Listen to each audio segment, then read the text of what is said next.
এই বাড়িতে আমার কোনো মান সম্মান নেই, এত বড় হয়ে গেছে, একটা আইফোন কিনে দিতেই হবে, না তো আমি এই বাড়ি একটাও কাজ করবো না। ওই তুই বলছি নাটক জুদাস না, আয় লেনা বোকা জুদা। কি বলিস?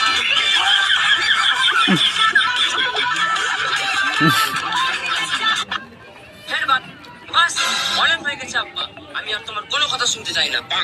আমি যে মেয়েকে ভালোবাসি আমি সেই মেয়েকে বিয়ে করবো। কিন্তু বেটা তুই কথাটা বোঝার চেষ্টা কর, ওই মেয়েটা তোর জন্য ঠিক নয়। আমি ওসব কিছু জানি না, আমি 3 পর্যন্ত গুনবো, আমাকে হ্যাঁ নয়তো নাই উত্তর দাও।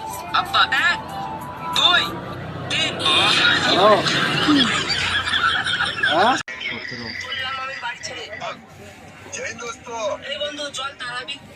আমি তো এরকম ভিডিও করি যে সব এসব মিউজিক দিয়ে দেবো, কিন্তু যে ভিডিওগুলো যে একসাথে কি করে দাঁড়কায় না কাটি দাঁড়িয়ে